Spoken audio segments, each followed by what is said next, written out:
ini ide perpanjangan masa jabatan, penundaan pemilu tidak boleh terjadi, tidak mungkin terjadi, dan tidak akan terjadi. Jadi tidak akan, tidak mungkin, tidak boleh, tidak mungkin, tidak akan. Jadi saya dengan optimis berpendapat demikian. Karena amanat reformasi konstitusi kita, ide pertamanya ialah pembatasan kekuasaan. Maka tercermin di pasal 7 di perubahan pertama, bahwa presiden memegang jabatannya untuk 5 tahun, dan dapat dipilih kali dalam jabatan ini. Hanya, ada kata hanya. Itu kata hanya itu begitu diperdebatkan di MPR tempo hari, itu serius itu, pakai kata hanya untuk 1 kali masa jabatan lagi, jadi cuma 2 kali turut-turut gitu loh. Dan itulah amanat reformasi konstitusi kita, maka tidak boleh dikhianati. Presiden pun sudah bersumpah dengan konstitusi yang membatasi itu, nggak boleh berkhianat itu. Nah, pasal 22E tegas lagi bilang pemilihan umum 5 tahun sekali. Nah, jadi kita akan melanggar amanat konstitusi baik pasal 7 maupun pasal 22 ayat 1 Undang-Undang Dasar maupun Sumpah Jabatan pasal 9 ayat 1. Dan lebih dari itu, itulah cita-citanya reformasi, memperbaiki sistem politik totalitarian dan otoritarian Indonesia.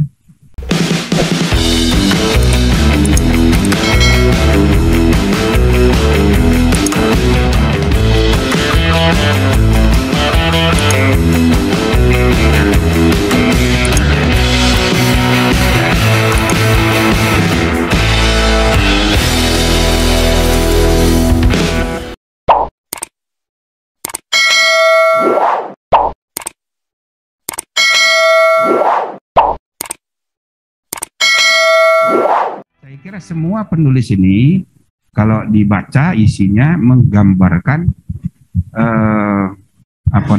kekhawatiran gitu ya tentang perkembangan demokrasi.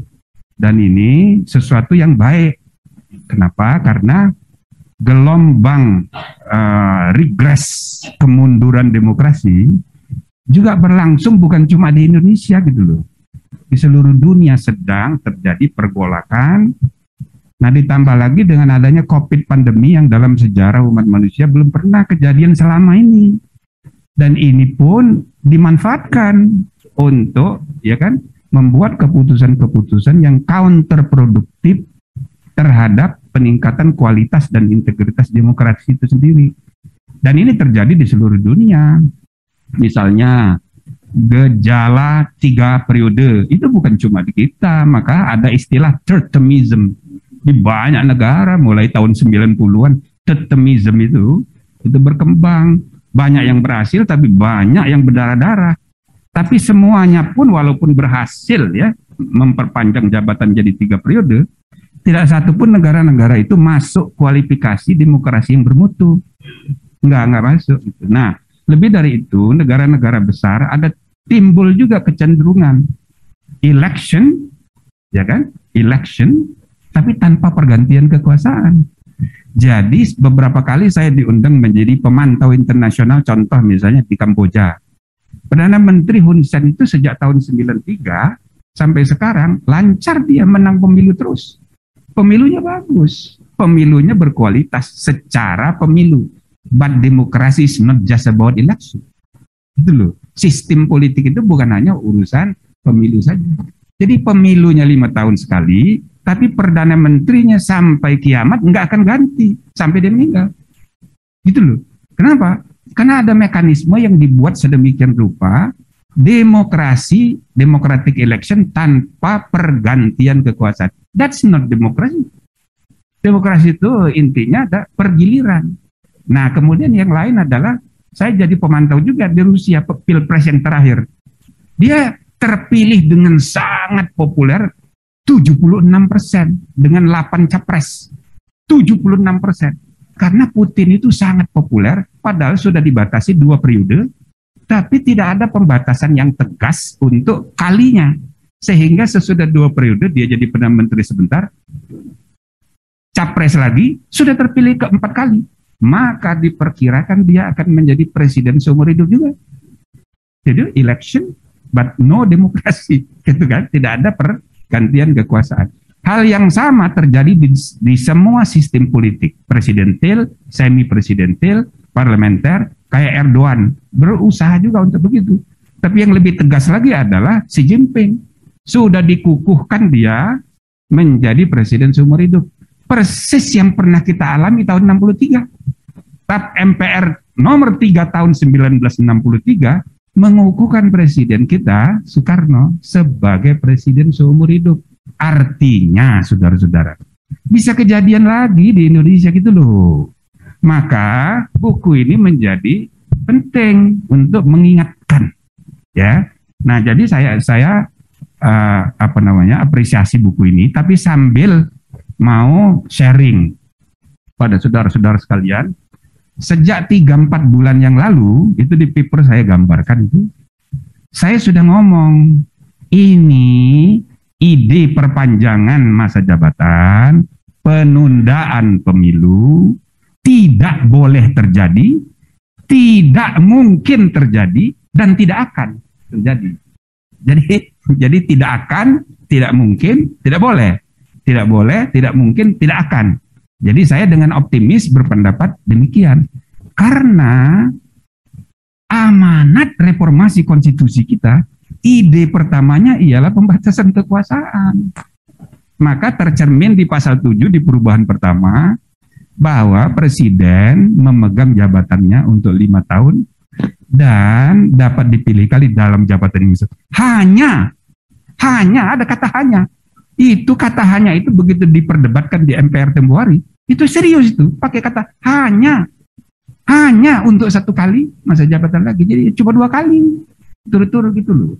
Dan itulah amanat reformasi konstitusi kita, maka tidak boleh dikhianati. Presiden pun sudah bersumpah dengan konstitusi yang membatasi itu, nggak boleh berkhianat itu. Nah, pasal 22E tegas lagi bilang pemilihan umum 5 tahun sekali. Nah, jadi kita akan melanggar amanat konstitusi baik pasal 7 maupun pasal 22 ayat 1 Undang-Undang Dasar maupun Sumpah Jabatan pasal 9 ayat 1.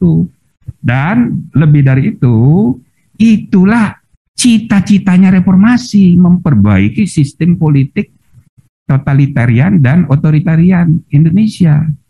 Karena Indonesia ini kalau sistem politiknya tidak dibenahi, maka yang akan menentukan itu budaya. Jadi ada 3 hal, constitutional rules, constitutional institutions, dan constitutional culture.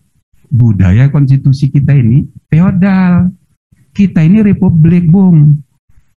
Saya selalu mengingatkan generasi muda, by culture Indonesia ini kerajaan, bukan republik.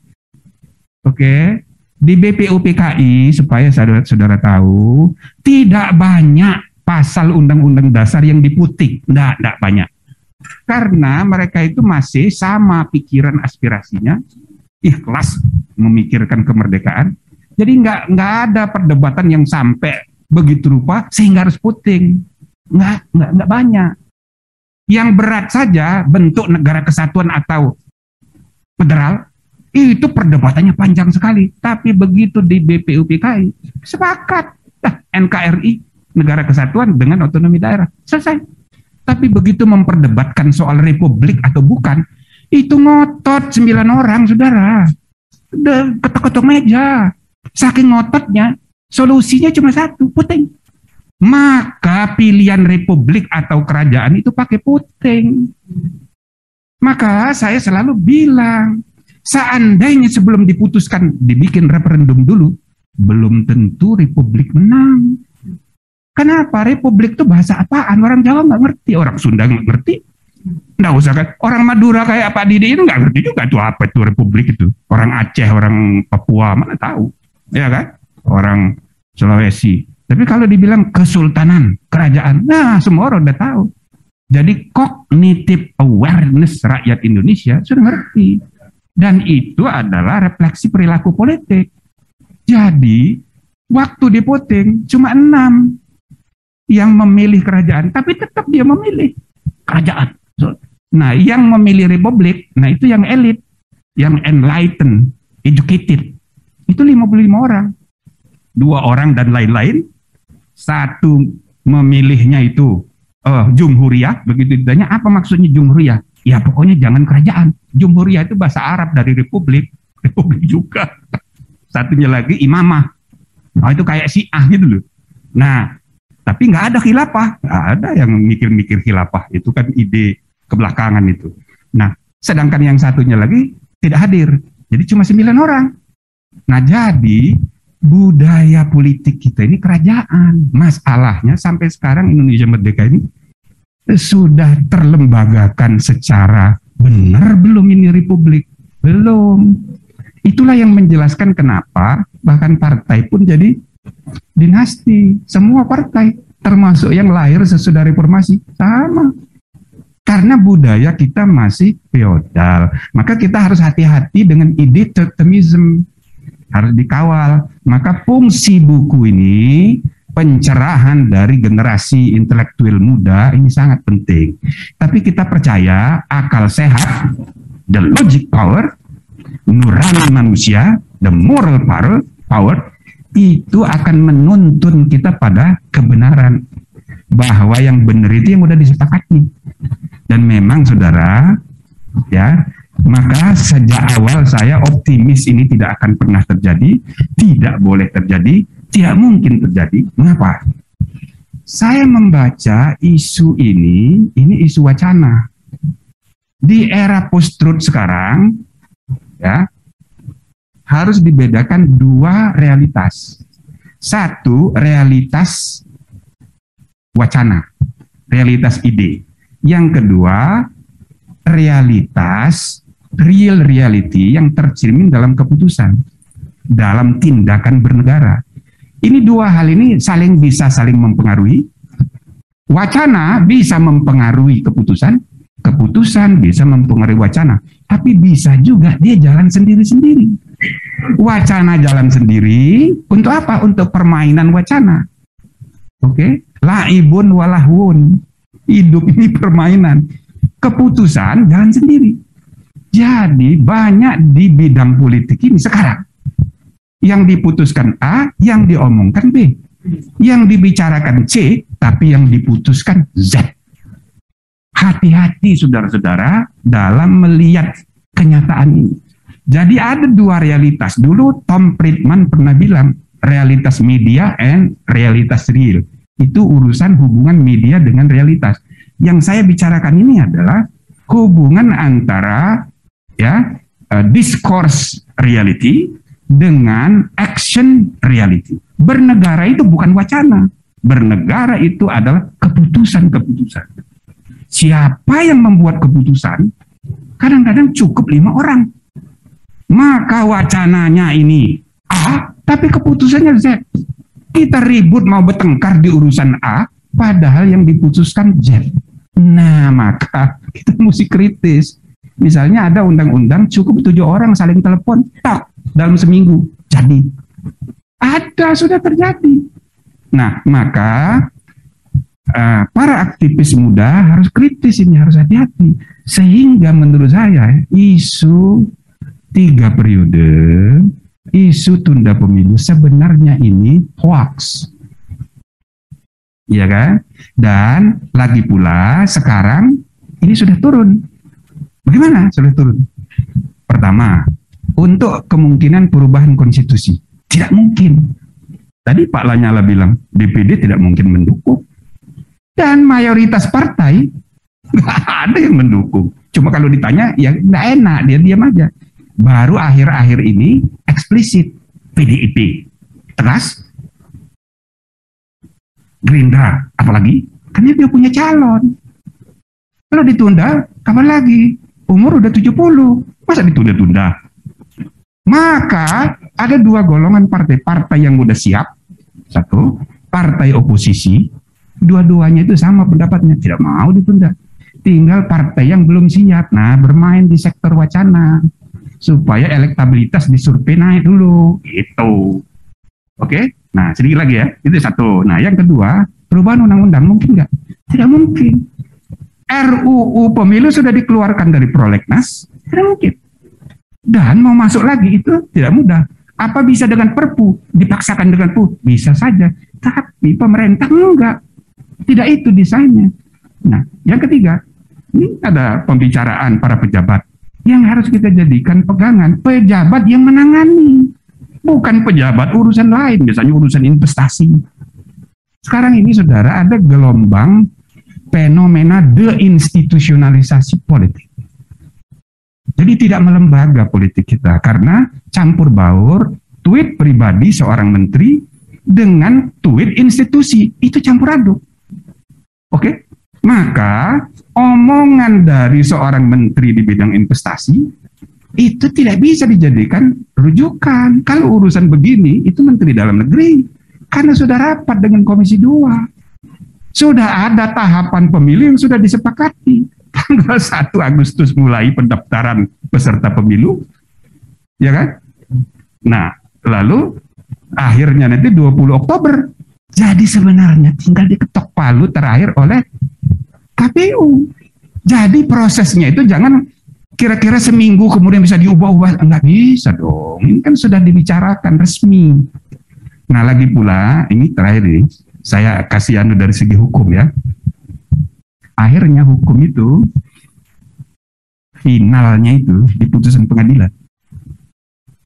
Jadi jangan Anda pernah berpikir bahwa finalnya itu di keputusan legislatif, di keputusan eksekutif, apalagi di pendapat lawyer. No. Ini negara hukum. Keputusan final itu di tangan hakim. Misal ada undang-undang dasar dipaksakan berubah. Oke? Dengan dekret, kata Yusril. Teorinya boleh, ya, teori-teorian itu. Sidu ilmiah. Tetapi pernah sudah terjadi. Gus Dur menerbitkan dekret membubarkan DPR, kan dia diberhentikan oleh MPR. Karena alasan melanggar hukum. Ya. Nah, jadi tidak sembarangan. Kalau dipaksakan undang-undang dasar berubah, lalu KPU sudah menerbitkan aturan, maka KPU bisa berpendapat. Permainan sudah dimulai dengan aturan main yang sudah disepakati, tiba-tiba ada aturan baru yang disepakati, maka grandfathering law principles itu akan berlaku. Iyalah, aturan pertandingan yang sudah ada itu tidak boleh berubah lagi. Kalau Anda mau menerapkan ketentuan yang baru itu nanti 2029. Begitu juga kalau Anda bikin perpu, membuat undang-undang dipaksakan. Sama, kalau KPU-nya independen, maka dia tetap dengan aturan yang sudah dia tetapkan, maka perpu itu baru berlaku untuk aturan main pemilu berikutnya. Nah, begitu. Ini untuk meyakinkan Anda bahwa judicial review terhadap peraturan KPU nantinya yang sudah menentukan tahapan jadwal itu tenang, aman. Ya, jadi intinya kesimpulan dari saya, mulai sekarang kalau bisa isu tunda pemilu dan perpanjangan masa jabatan, mari kita redam karena presiden pun sudah jelas nggak mau. Sudah jelas dia nggak mau. Dia merasa ini menjerumuskan dia dan itu benar. Nah, jadi kita redakan. Mari kita lihat banyak isu lain. Ya Allah, banyak sekali sekarang ini. Terawan baru diberhentiin. Waduh, ini panjang ini ceritanya Terawan ini. Saya kira begitu ya. Terima kasih banyak. Assalamualaikum warahmatullahi wabarakatuh.